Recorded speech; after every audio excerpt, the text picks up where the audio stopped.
All right, so in this video, I'm going to walk through the exploring the DFAM section of the manual. Now, I recognize that you could just go into the manual and do this yourself, and I would strongly recommend doing that. But I do think it's nice just to have a video and something that you can listen along with, or maybe you're not around your DFAM or you're thinking about purchasing it. So I figured it was easy enough just to kind of go through that section and kind of explain what's going on as it's going on.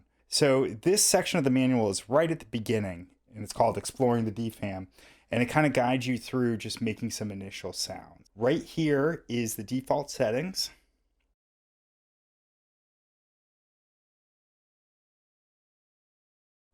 And we're going to go ahead and see what that sounds like. Whenever you hit the run stop button of your sequencer, you want to make sure that the light is on number 8. So you want to advance it to number 8. And then push run stop, because the second you hit run stop, it's going to start here. It doesn't reset. So always make sure that you're starting right there. So let's hear what this sounds like.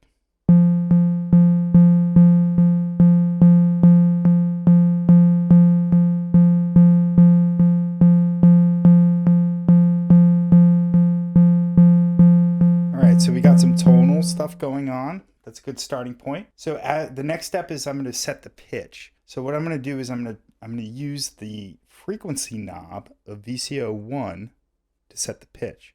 Now, if you notice, right now the noise is all the way down and VCO2 is all the way down.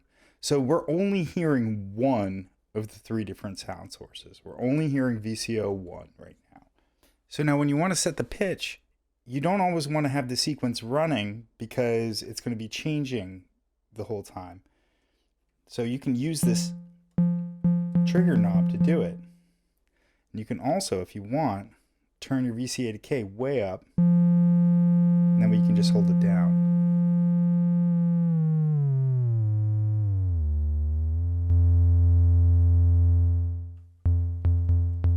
There, that sounds cool.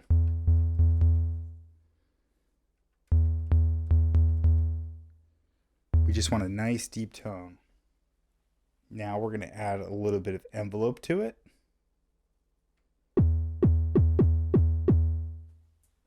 So now that we've added some envelope and we've tuned it, let's hear what it sounds like now.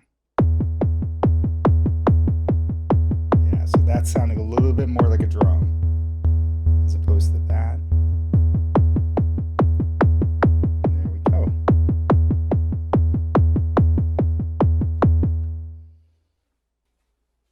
So now we're going to turn up the VCO decay just a little bit, and that kind of allows us to hear the envelope a little bit more.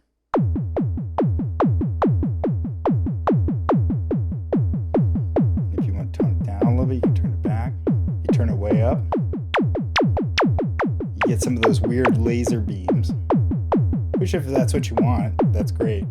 But if you're looking for just like a more natural percussive sound or something like a classic drum machine, you know, something a little bit more subtle. So something there. If you turn it way up, it makes the decay amount of the envelope stretch out. And I'm going to explain this in more detail when we get to that section.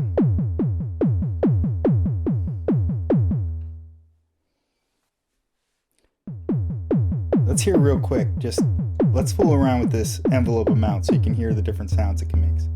If you turn it backwards, so at 12 o'clock it's at 0, and it can go negative or positive. So if you turn it backwards, it almost sounds like a reverse.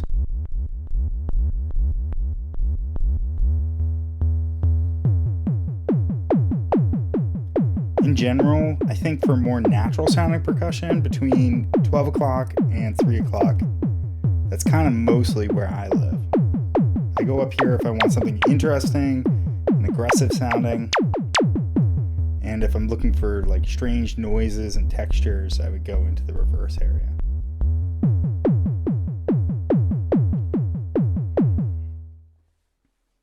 Let's play a little bit with the sequencer. So right now there's a little bit of variation in the velocity, but I'm going to turn them all the way up so you can hear what it sounds.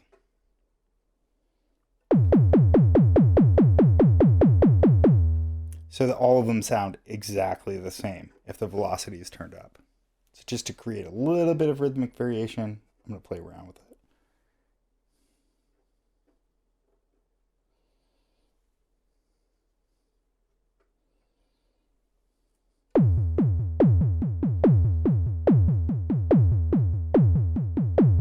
And this is just another general thing that I find comes up a lot, is I tend to put number 1 and number 5 all emphasized, because that would be on the downbeats. But you don't have to do that, you know, depending on the tempo and how it plays into everything. But that's just a nice starting point for me. There's never any hard and set rules. You should.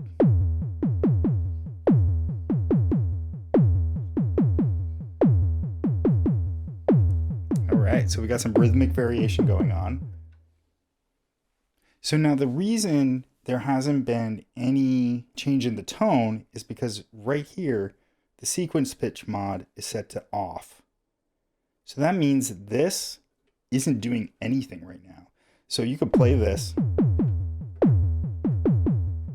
It does nothing because it's set to off. And you have the choice of either doing both VCOs or just VCO2.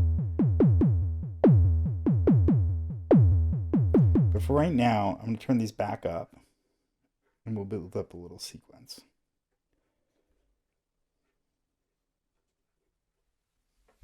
So let's start with, they're almost, I mean, it's not exact, but they're pretty much all in the 12 o'clock position. And I'm going to turn this up. So now it's going to affect the frequency of VCO1.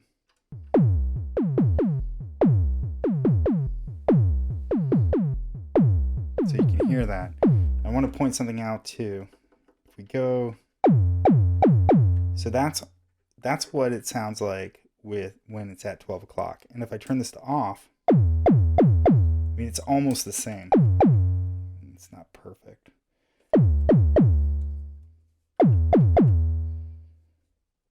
So you can, if I had it set perfect, it would be almost the same. So if you turn that down, it's going to bring this lower.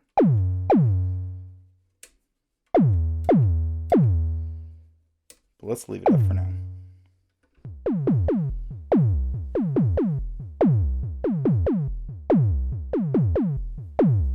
And then you can just play around with these.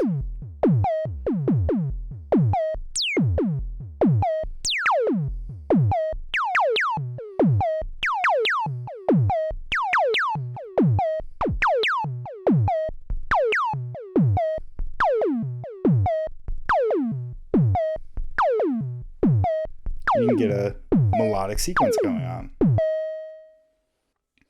Each of the oscillators has two waveforms you can use. You can either use pulse wave or square wave or triangle wave. Let's hear how the difference in that.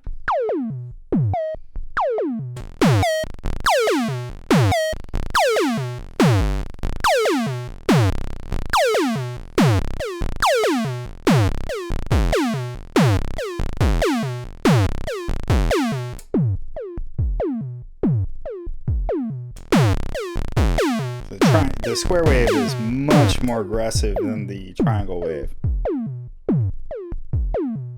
In my opinion, the triangle wave works really nice for more natural sounding drums. And obviously this works well if you're trying to get something really aggressive.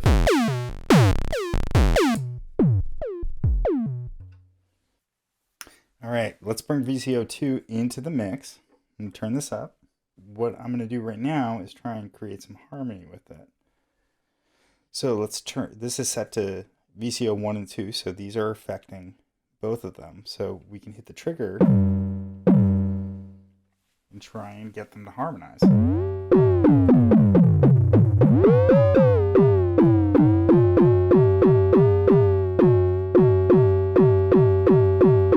And see, right now, it doesn't, they don't have to be the exact same note. I think that sounds good together. So we can just use that.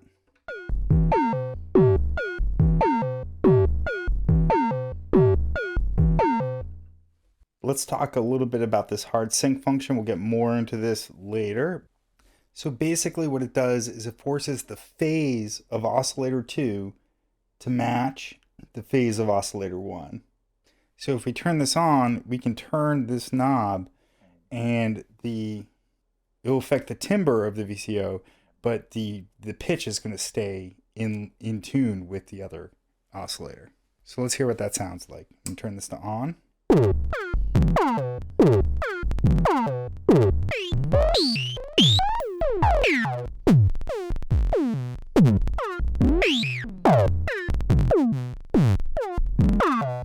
Here's some fun things to play with.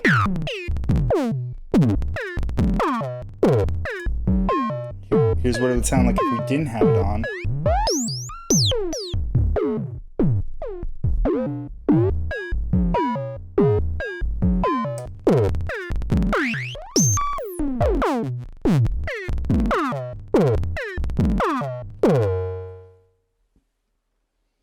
We're going to turn up the frequency modulation. It's going to modulate the pitch of oscillator 2 with the pitch of oscillator 1. So it's going to have them playing off of each other. And this, again, I'm going to get more into that later, but let's just hear what it sounds like for now.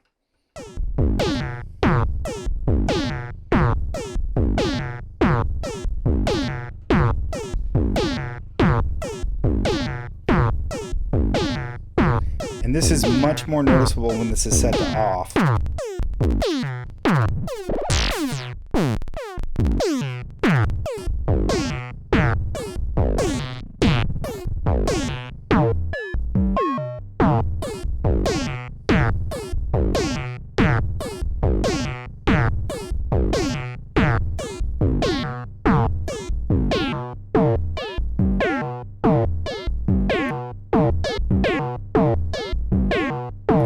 That sounds good to me. Let's leave it there for now.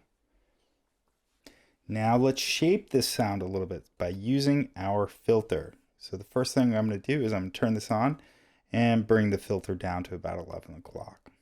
You'll notice the high end go away.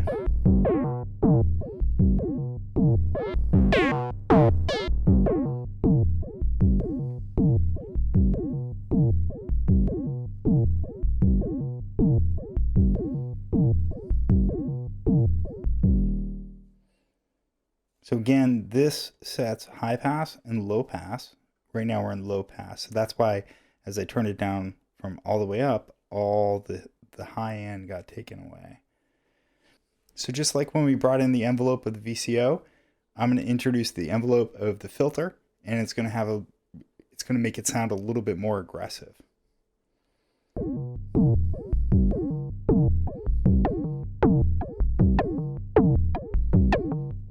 It's not as dramatic as with the VCO, but you can still hear how it's getting that plunky sound. And these are all so connected, so if you adjust another, like the VCF to K, it's going to have a dramatic impact on how much of an effect this has. And again, this is set to, when it's at 12 o'clock, it's at 0. So if you turn it this way, you're going into negative values. And if you turn it this way, you're going into positive values. So let's hear what it sounds like if you go into negative, which it almost, the best way I can describe it is it sounds like it's in reverse. Has like a swoosh.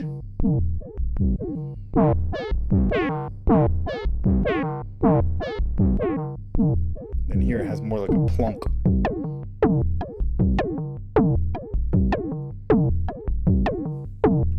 And so again, just in general, if you're trying to make more natural sounding percussion, you want to have this turned to the positive side. And if you're looking for more just experimental sounds or something interesting, then you would go to the other side.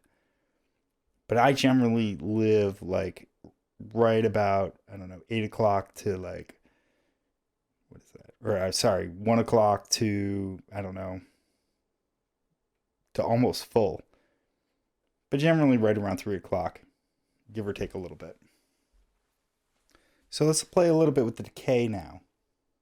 And I'm going to get more into like, show you some charts of what this looks like. But this is going to really, these two are going to work really well together.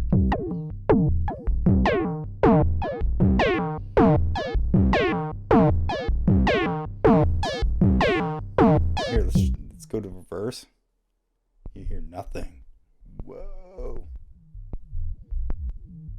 We'll get into why that is in the later video.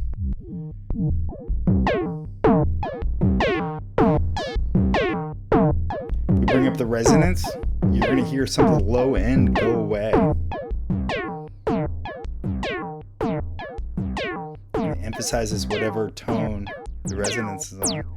You can get kind of Tweety Bird kind of sounds up there. I'm going to set it for that for right now. And the next step is we can bring in some noise, which is right here on the mixer. So let's bring that up to just a little bit above halfway. All the way down.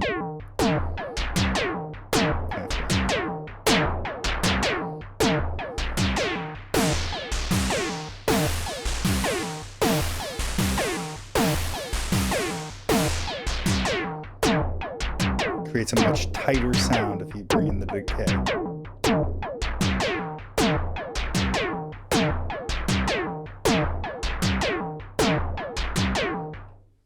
So now that we have the noise turned up, let's talk about this noise mod knob. So what this does is allow us to use noise. What this does is allow us to use noise as a modulation source. So as we turn this up, you're going to notice that because the modulation is coming from noise, it's going to sound a little bit more distorted or fuzzy and lo-fi.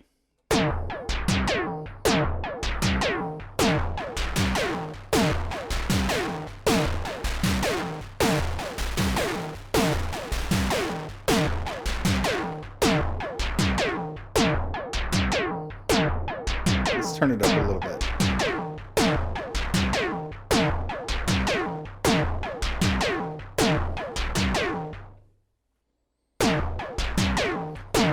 So now if we go over here to the VCA decay, we can tighten up this whole sound by shortening the decay.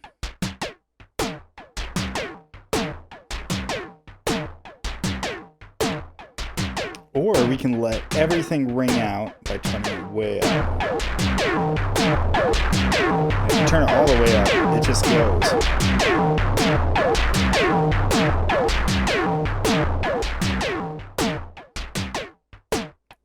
Really short, just kind of gives little like chops. There,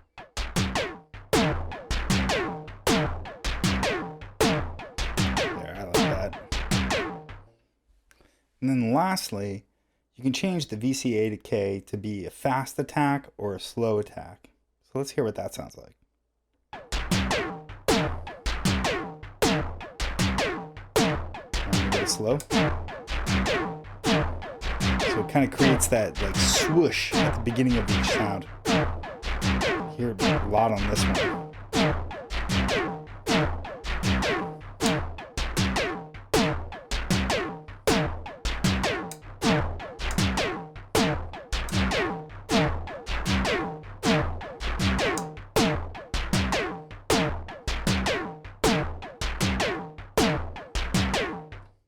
So that is the walkthrough of setting up sounds. And in general, that's a good approach to setting up any patch in the DFAM. That's how, when I'm building up a patch, that's generally what I do. I start with the VCOs. I tune them how I want them to be tuned by using the trigger and going to certain steps. And then I filter the sound. I make the sequence. And I control the VCA, and it's just a matter of kind of going back in and massaging it and making sure it sounds the way you want and patching as necessary.